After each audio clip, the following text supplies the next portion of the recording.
Mapagpalang araw po sa inyong lahat. Ngayon po ay March 1, 2025, Sabado ng ikapitong linggo sa karaniwang panahon. At mula po dito sa Abukay, Bataan, sa Santo Domingo Church, hatid ko po ang ating unang pagbasa at pagninilay sa araw na ito. Ito ay hinango mula sa Aklat ni Sirach, chapter 17, verses 1 to 13. Nilikha ng Panginoon ang tao mula sa alabok, at ito'y sa alabok din uuwi. Binigyan niya ang tao ng takdang haba ng buhay, ngunit ipinailalim sa kanyang kapangyarihan ang lahat ng bagay sa ibabaw ng lupa. Pinagkalooban niya sila ng kalakasang tulad ng sa kanya, at ginawa silang kawangis niya. Inibig ng Panginoon ang lahat ng may buhay ay matakot sa tao, at maghari ito sa mga hayop sa lupa at ibon sa himpapawid. Binigyan sila ng Panginoon ng 5 pandamdam, at binigyan pa rin ng pang-6, katalinuhan, at pang-7, isip. Sa pamamagitan nito, nabibigyan nila ng kahulugan ang nagdaraan sa panamdam. Binigyan niya ang tao ng dila, mga mata at tainga, at kapangyarihang mag-isip at magpasya.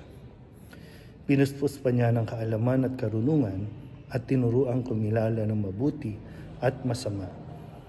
Pinaliwanag ng Panginoon ang isipan ng mga tao, at ipinakilala sa kanila ang karilagan ng kanyang nilalang. At ipinahintulot niya ang ipagkapuri nila magpakailanman ang kanyang mga kahangahangang ginawa, upang papurihan nila ang kanyang pangalan at ipahayag ang kadakilaan ng kanyang mga gawa. Ibinigay niya sa tao ang kanyang mga aral, at ipinamana sa kanila ang kautusan na nagbibigay buhay. Nakipagtipan siya sa mga tao magpakailanman, at ipinahayag sa kanila ang kanyang mga kautusan. Pinakita sa kanila ang kanyang di matingkalang kamahalan, at ipinarinig sa kanila ang kanyang bathalang tinig.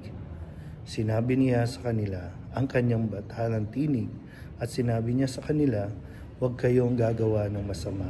At ipinatas sa kanila ang tungkulin ng bawat isa sa kanyang kapwa. Nakikita ng Panginoon ang lahat ng ginagawa ng tao, at walang nalilingid sa kanya na anuman. Ang salita ng Diyos. Muli po, sa mapagpalang araw sa inyo pong lahat. So, sa ating pong unang pagbasa ngayong unang araw din ng Marso, pinapaalala sa atin na ang tao ay nilikha ng Panginoon mula sa alabok. No? Maganda rin ang mapagnilayan natin dahil nalalapit na ang pagsisimula ng Kwaresma sa darating na Miyerkules, no, Ash Wednesday, at lahat tayo ay papahiran muli ng abo sa ating mga noo, at ang sinasabi nga na mula sa abo tayo ay magbabalik din mula sa alabo. Kaya tingnan din natin, no, at pahalagahan ang buhay na meron tayo. Kung gaano pinapaliwanag sa unang pagbasa kung gaano tayo ka-espesyal sa lahat ng mga nilalang. Sabi nga dito, binagkalooban tayo ng higit, no, na ano pa man sa ibang nilalang, at lahat ng kapangyarihan ay nasa tao. Pinagkatiwala ng Diyos ang pamamahala sa lahat ng nilalang sa daigdig na ito, gamit ang lahat ng mga senses, no, na ibinigay ng Diyos. At lalong-lalo na, meron tayong kapasidad para mag-isip. Meron tayong katalinuhan na wala sa mga hayop. Kaya maganda rin, no, na mapagnilayan natin yung tayo ba talaga ay nagpapakatao ayon sa paglikha sa atin, o baka nakakalimutan natin.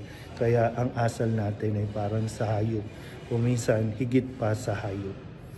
Tandaan natin, no, may hangganan ang ating buhay, at haharap tayo sa Diyos. At nawa sa pagharap natin sa Diyos ay masabi natin naging kapakinabang tayong tao sa mundong ito. Muli po, mula dito sa Abukay, Bataan, Santo Domingo Parish, isang mapagpalang araw po sa inyong lahat.